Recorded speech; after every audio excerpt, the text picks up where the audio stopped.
Hello, my name is Brandon Belanger. I'm an artist, a biologist, and an environmental activist based in South Louisiana. And it's such an honor to be able to present my project, Searching for Ghosts of the Gulf.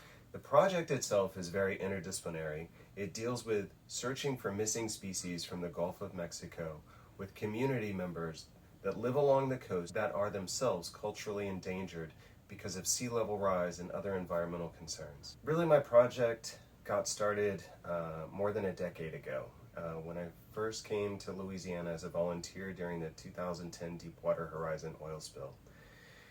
This is the largest oil spill in history, with a little over 200 million gallons of oil being spilled into the Gulf of Mexico. So if you can imagine, the northern Gulf of Mexico is like our Amazon rainforest.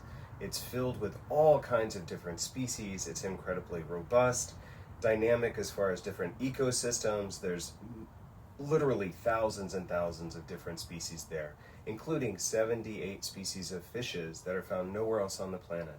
So when Deepwater Horizon happened, it was really like setting off an atomic bomb in the middle of a giant marine nursery. So when I moved here in 2015, I became part of an interdisciplinary team. I became a postdoc researcher as a biologist, working in the fish lab at Louisiana State University. And the research we began to focus on is just those missing species we were talking about. And what we discovered is, from museum records, 14 species of endemic fishes, those are fishes found nowhere else on the planet, have been missing since the 2010 oil spill. So also, more shockingly, we discovered that about another 25 of those have been missing even before that. So there's some recent evidence that as many as 25% of the endemic fishes in the Gulf are threatened with extinction.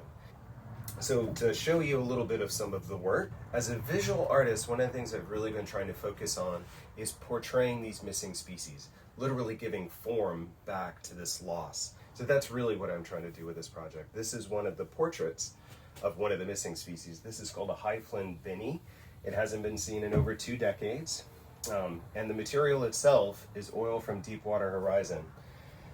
So this is Deepwater Horizon oil. There's about 100 million gallons of this left in the Gulf of Mexico.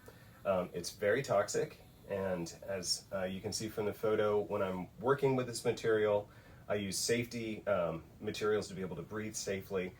But the unfortunate side is this is in our environment here. It's in our food chain. It's mixed into our marsh islands. It's mixed into the substrate of the Gulf, so it's still prevalent. So what I do is I mix it with chemical dispersants, which change the molecules of the oil, and I'm literally able to use it as a type of paint. But then, that's some of the visual side to what I'm doing, but I'm also creating artwork with communities.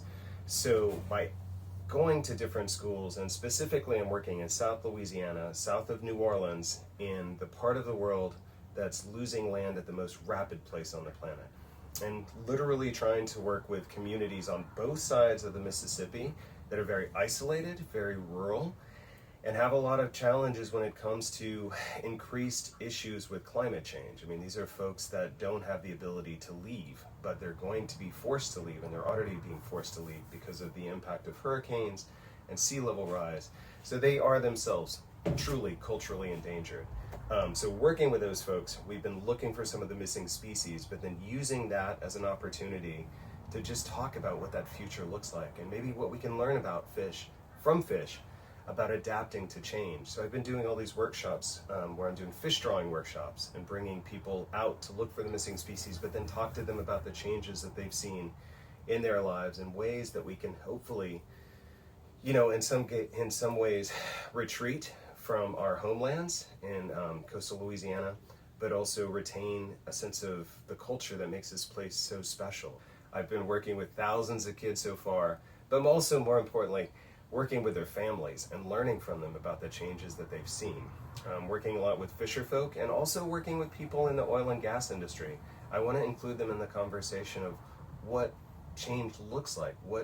How are we going to adapt? How are we going to move beyond these kind of fossil fuels that are causing the contamination and infecting or destroying our ecosystems and making our species disappear? What kind of future practices can we have that are going to be less destructive? less extractive. So I want to just say thank you again, and it's been a pleasure to be able to present my work to you. Thanks so much.